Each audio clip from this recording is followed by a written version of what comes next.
Bonsoir à tous. Donc, nous continuons cette introduction aux 39 Melachot de Shabbat.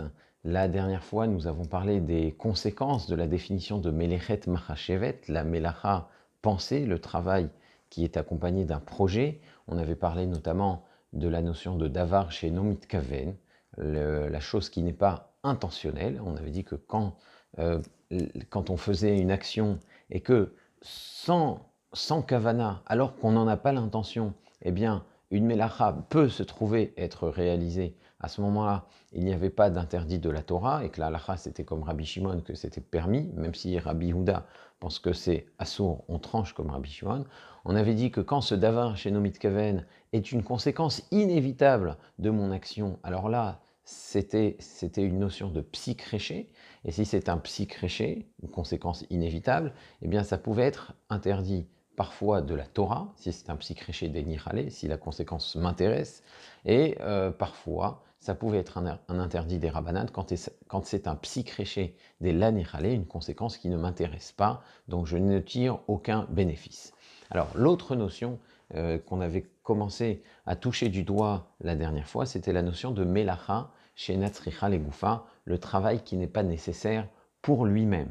Qu'est-ce qu'une Melacha chez Natsricha Legoufa et pourquoi la notion de Melechet Machashevet pourrait ne pas s'appliquer à la Melacha chez Natsricha Legoufa? Alors, comme son nom l'indique, Melacha chez Natsricha Legoufa, ça veut dire une Melacha qui n'est pas nécessaire pour elle-même, qui n'a pas d'intérêt intrinsèque. L'exemple type donné par les décisionnaires, par les poskim, c'est celui de creuser un trou, celui qui consiste à creuser un trou, le travail qui consiste à creuser un trou pour prendre la terre. Normalement, quand on creuse un trou, la mélacha en jeu, le travail en jeu, c'est soit un dérivé de choresh labourer, soit un dérivé de bonnet construire.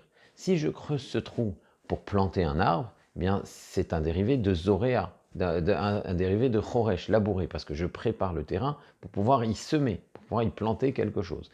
Donc soit c'est un dérivé de choresh labourer, je prépare le sol pour la plantation, pour y faire pousser des végétaux, soit c'est un dérivé de bonnet construire, parce que je veux creuser un trou pour y mettre les fondations d'un bâtiment. Mais si je creuse, ni dans le but de planter, ni dans le but de construire. Alors, ce n'est pas un dérivé de bonnet, ce n'est pas un dérivé de choresh. Et qu'est-ce que c'est? Je creuse un trou. Je fais bien une mélacha qui a l'air d'être une mélacha de la Torah. Mais comme mon but n'est pas celui du trou, le trou ne m'intéresse pas, intrinsèquement, cette mélacha ne m'intéresse pas, ce qui m'intéresse, c'est la terre que je vais retirer, on parle alors de mélacha chez Natricha les Gouffins.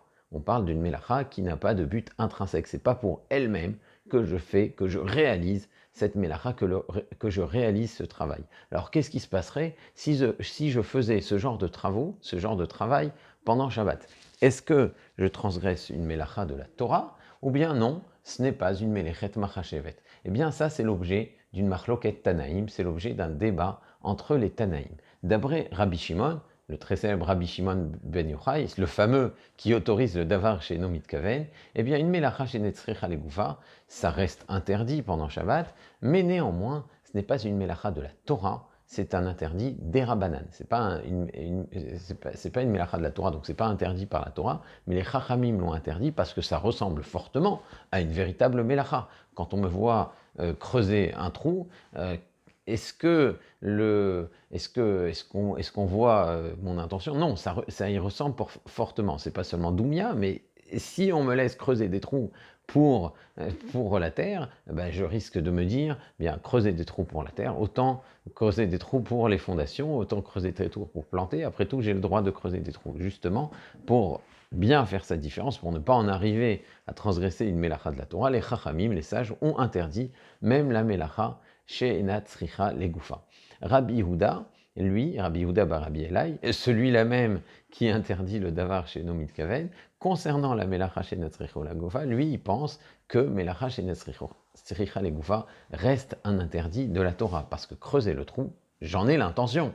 J'en ai l'intention de creuser le trou. Alors même si ici, ce n'est pas le but habituel recherché de la melacha, étant donné que j'ai l'intention de l'action, eh bien je transgresse la melacha et je transgresse le Shabbat midéoraita. Donc creuser ce trou, même si le but recherché n'est pas celui de la mélacha habituelle, c'est un chinouille dans ma kavana, c'est un chinouille dans mon intention, la mélacha reste la même et ça reste un interdit de la Torah selon Rabbi Yehuda. Alors Rabbi Shimon pense que c'est des Rabbanan, Rabbi Yehuda pense que c'est un interdit de la Torah, ça reste interdit pour tous les deux, donc pour la halacha c'est clair, c'est interdit, mais le fait que ce soit des Oraita ou des Rabbanan pourrait avoir des conséquences dans certaines situations où les interdits des Rabbanan ne vont pas s'appliquer. Par exemple, pour soulager une souffrance, une mélacha des Rabbanan, un interdit des Rabbanan peut être permis dans certaines situations, et une mélacha de la Torah ne le sera pas. Elle ne le sera que quand il s'agit d'un pikuach nefesh, d'un véritable danger. La halacha, en fait, tranche plutôt comme la vie de Rabbi Shimon. Le Shulchan Aruch, le Tour, tranche comme Rabbi Shimon et considère que la malacha chez Natzricha Legufa reste un interdit des Rabbanan. Selon le Rambam, Maïmonide, la halacha suit l'opinion de Rabbi Yehuda et la melacha chez Natzricha Legufa restera une melacha de la Torah. Alors, une des melachas chez Natzricha Legufa qui est assez célèbre, c'est celle d'éteindre un feu. Si j'éteins un feu pendant Shabbat, ça peut très souvent être une melacha chez Natzricha Legufa. En effet, si j'éteins un feu, quel est mon intérêt? Mon intérêt, c'est d'économiser du combustible. Donc, ce n'est pas l'extinction qui m'intéresse. Je veux juste sauver du combustible. Ça ressemble un petit peu à creuser un trou pour avoir de la terre. L'extinction en soi ne m'apporte rien. J'aurais peut-être aimé même que ça continue à brûler, que ça continue à éclairer. Mais comme j'ai envie de sauver le bois, comme j'ai envie de sauver le gaz, alors j'éteins ça. Donc c'est une melacha chez Natzricha Legufa. Selon Rabbi Shimon, ça serait un interdit des Rabbanan. Selon Rabbi Yehuda, un interdit de la Torah. Alors vous allez me demander, mais alors à ce moment-là, comment dans les 39 mélachot, quand on énumère les 39 travaux, on parle d'éteindre un feu, mais comment on peut parler d'éteindre un feu? En général, quand on éteint un feu, c'est surtout parce qu'on a envie de sauver ce qui est en train de brûler. Même chose pour un incendie. Pourquoi c'est une mélacha chez Netzrich le Goufa qui va être dans l'énumération des 39 travaux? Se pourrait-il qu'on fasse une extinction, qu'on éteigne un feu quand c'est les Goufa, quand c'est une véritable mélacha? Eh bien, l'exemple qui est donné dans le Perek Bamé Madlikim, les fameux chapitres qu'on récite tous les vendredis soirs, c'est que si on éteint le feu parce qu'on a envie que ça s'allume mieux la prochaine fois, quand on mouche une mèche, eh bien, l'extinction, elle a un but intrinsèque, parce que cette extinction, justement, elle permet d'avoir une mèche qui s'allumera mieux la prochaine fois. Même chose, quand je brûle du bois et qu'après, j'ai envie d'éteindre le feu pour garder le charbon de bois qui brûlera mieux la prochaine fois. Eh bien, l'extinction fait partie de la fabrication de mon charbon. L'extinction a donc un but intrinsèque. À ce moment-là, c'est Melacha Atzricha Legoufa, c'est une véritable Melacha de la Torah, même d'après Rabbi Shimon. L'extinction en général est une Melacha chez Natzricha Legoufa, et seulement dans ce cas précis, ça sera une Melacha Atzricha Legoufa. Un autre exemple qu'on peut donner, c'est celui de capturer un serpent, capturer un animal. Quand est-ce que c'est une Melacha Atzricha Legoufa? Quand je suis intéressé de récupérer l'animal pour utiliser sa peau ou pour en extraire le venin s'il s'agit d'un serpent, ou même sa peau, dans ce cas-là, je veux récupérer quelque chose de l'animal. C'est une melacha tzricha legoufa. Mais si je veux capturer le serpent pour pouvoir en éloigner sa menace, là on parlera de melacha chez natzricha legoufa.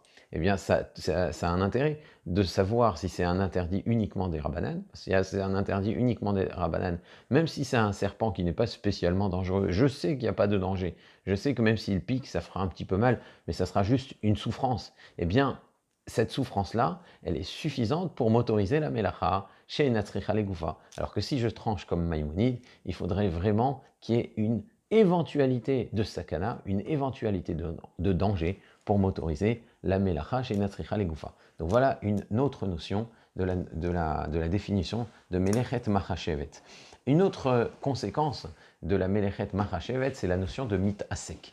La notion de mitasek, ça veut dire je suis occupé à. Je fais quelque chose qui me paraît complètement permis, et ce faisant, je réalise en réalité, pardon pour la répétition, je réalise un interdit.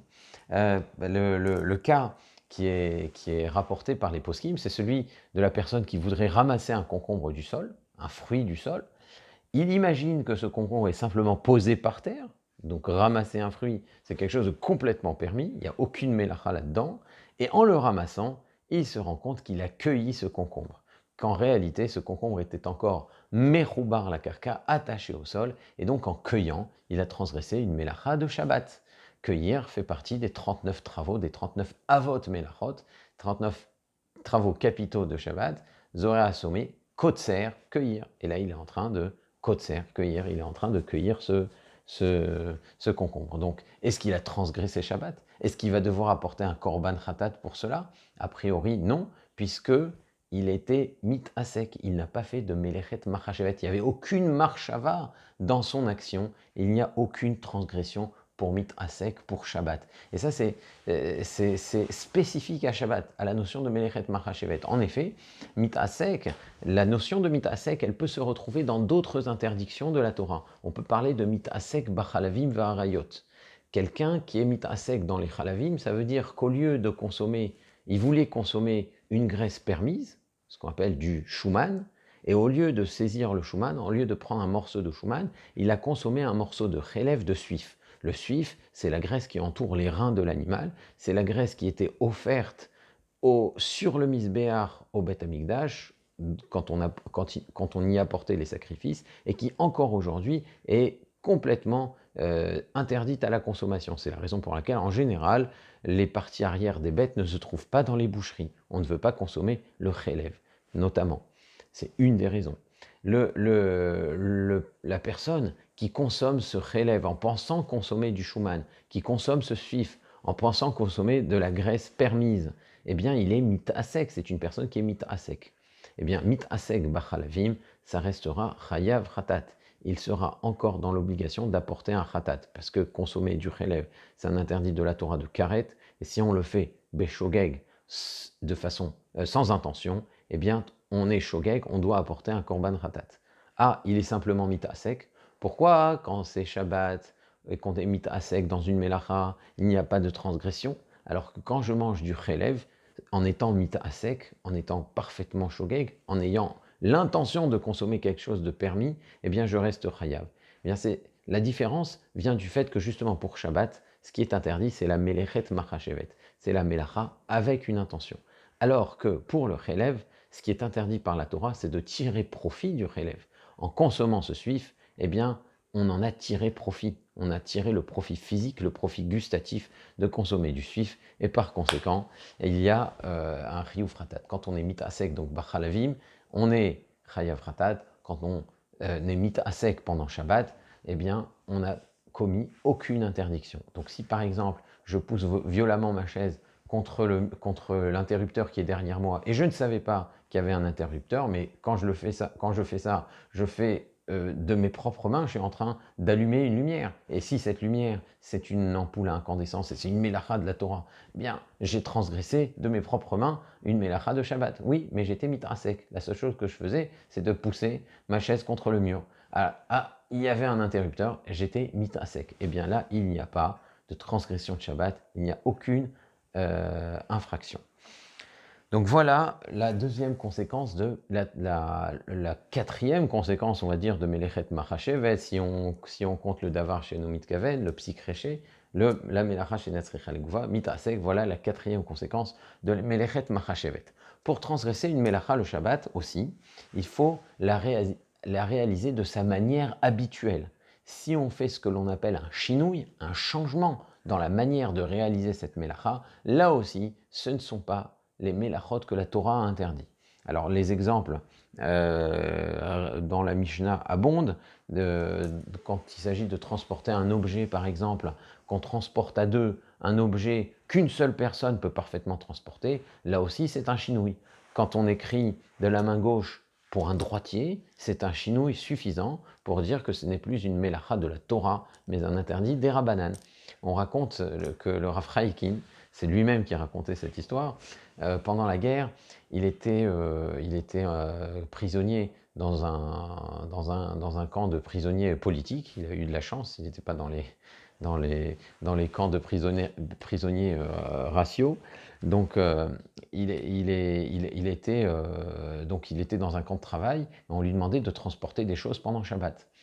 Et il se demandait toujours pourquoi la Mishnah, les Tanaïm, disaient que quand on fait une mélacha à deux alors qu'on peut la faire seule, eh bien ça ne s'appelle plus une mélechet marché, ça ne s'appelle plus une mélacha, et c'est plus une transgression de Shabbat. Donc ce qui s'est dit, je ne comprends pas ce que les Tanaïm disent, mais bon, comme j'ai pas envie de transgresser Shabbat dans ce camp, je vais demander à quelqu'un de transporter les bûches avec moi. Donc alors que c'était une bûche qui se transportait à une personne, il aurait pu le faire tout seul. Il le faisait quand même avec un autre camarade, un autre compagnon de camp. Et l'officier allemand qui les surveillait est venu et il les a battus. Et il leur a dit, mais excusez-moi, mais c'est pas du travail ça. Vous ne faites pas du travail. Alors il dit, ah là, j'ai compris ce que les Tanaïm voulaient dire quand on fait un travail à deux alors qu'on peut le faire seul, que ce n'est pas du travail. Bon, évidemment, c'est pas une explication très qui va au fond des choses, mais quand on fait la mélacha avec un chinoui, quand on fait la mélacha avec un changement, eh bien, ce n'est plus la mélacha de la Torah, c'est plus la mélacha interdite par la Torah. Enfin, une autre situation où on va plus parler de melechet machashevet, c'est la notion de mekalkel, quand on abîme.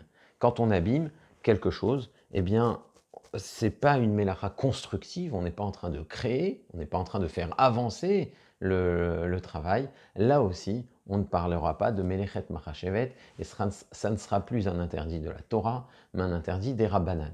L'exemple qui est cité très souvent dans la halacha et dans la Mishnah notamment, c'est celui de déchirer. Quand je déchire un tissu et je suis en train de l'abîmer, je suis mékalkel, eh bien, puisque je suis mékalkel, ce n'est plus une mélacha de la Torah, c'est une mélacha des Rabbanan.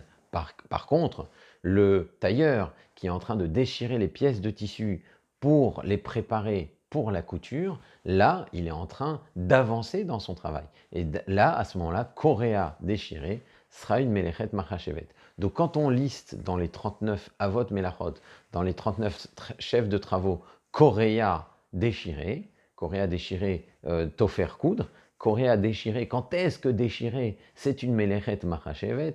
Quand je déchire pour faire avancer mon travail. Mais quand je déchire alors que je suis simplement en train de détruire, à ce moment-là, ce n'est plus melechet machashevet, ce n'est plus un travail constructif. Et là, on ne parlera plus d'interdit de la Torah, de Melacha de la Torah. Alors il y a des débats intéressants entre le Rambam et le Ravad à propos de celui qui déchire parce qu'il est en pleine colère. Est-ce que le fait de déchirer pour apaiser sa colère, c'est constructif? À ce moment-là, c'est une Melechet Machashevet et c'est un interdit de la Torah. Ou bien non, objectivement, il est en train de déchirer, justement, c'est parce qu'il est en train de détruire qu'il est en train d'apaiser sa colère, donc c'est une destruction, donc c'est une Melacha des Rabbanan. Donc ce sont des débats entre les Rishonim. Néanmoins, le principe qui en ressort, c'est que quand on abîme, quand on casse, on ne parle pas de Melacha de la Torah, mais d'interdiction des Rabbanan, surtout quand on le fait volontairement. Alors il y a d'autres débats qui peuvent être intéressants, on va se contenter juste de les évoquer du bout des doigts, vraiment, parce que ce sont des débats qui sont longs et qui méritent beaucoup d'attention, mais puisqu'on parle de Melachot, eh bien, on peut évoquer la notion de psychréché. Est-ce que le psychréché va être interdit quand il s'agit d'interdiction des Rabbanan? Quand je fais un psychréché, et la conséquence ne va pas être une mélacha de la Torah, mais va être une mélacha des Rabbanan. Exemple, je passe dans un couloir et des lumières s'allument, mais ce ne sont pas des lumières des ampoules à incandescence, mais des LED. Alors oui, là c'est boré, je crée une nouvelle situation, c'est un interdit des Rabbanan. Est-ce que ce psychréché sera interdit? Voilà, donc la notion de psychréché avec un des Rabbanan, c'est un débat qui est extrêmement ancien. Vous avez le Troumat Hadeshen, le Rav Israël Isserlan, un des derniers Rishonim d'Allemagne, qui lui considère que le psychréché pour un des Rabbanan est permis, et le Magen Avraham, qui est un des premiers Acharonim, une référence en halakha, lui apporte toute une série de preuves pour dire que le psychréché pour un des Rabbanan est interdit. Alors, Rav Ovadia Yosef, lui, il va plutôt dire que le Shulchan Aruch, il autorise Psikreché pour un Derabanan. Le Rav Ben Sion Abba Shaul, lui, dira non, le Shulchan Aruch, il interdit, mais il y a des situations où le Derabanan est un Derabanan absolu, il va faire des différences entre différents Derabanan. Donc, c'est un argument, en tout cas, qui va faire que si on veut aller dans le sens de l'autorisation, on ne peut pas juste se contenter de dire que c'est un psychréché avec un dérabanan. Il faudra dire que c'est un dérabanan spécifique, il faudra dire que c'est un psychréché des laniralé, etc. Ça va être des arguments pour aller dans le sens de l'autorisation. Autre notion qui est intéressante concernant le psychréché, et je terminerai avec cela, on l'a peut-être déjà évoqué, quand je demande à un non-juif de faire un travail pendant Shabbat, c'est interdit. Je vous recommande d'ailleurs la série de Amiral et Nochri qu'on a fait à ce sujet. Mais si je lui demande de faire une action qui est permise, mais il y aura un psychréché qui est interdit. Par exemple, l'exemple qui est rapporté par le Rama, c'est que je lui demande de retirer la casserole qui est posée sur des braises. Le Rama, il autorise de laisser la casserole directement sur les braises avant Shabbat. Le problème, c'est que si je retire ma casserole des braises pendant Shabbat, ce qui se passe immédiatement, surtout si je la retire de façon un peu soudaine, c'est qu'il va y avoir un petit appel d'air et il va y avoir la flamme qui va se raviver. Eh bien, si je demande à un employé non juif de retirer la casserole des braises pendant Shabbat, je lui demande de faire quelque chose de permis. C'est permis de prendre la casserole. La casserole est parfaitement, elle n'est pas mouxée, elle contient le repas de Shabbat, j'ai le droit de la prendre des braises. Mais oui, mais il y aura un psychréché que les flammes vont se raviver. Eh bien, là, puisque c'est Béamira Lenori, c'est autorisé. Donc voilà pour la notion de Melechet Machashevet. Ça nous donne des outils pour comprendre énormément de Melachot pendant Shabbat, et ça nous fait comprendre surtout que quand il s'agit de se reposer Shabbat, ce n'est pas seulement et surtout pas uniquement un repos physique, mais surtout une libération de l'esprit. Parce que si on n'a plus l'esprit à des projets, on n'est plus dans la Melechet Machashevet, on peut avoir l'esprit libre pour penser à ce qui est essentiel. Si vous avez des questions sur ces sujets-là, je vous encourage à les poser sur le fil de la discussion. Et d'ici la prochaine vidéo, Bezrat Hashem, je vous dis à très bientôt.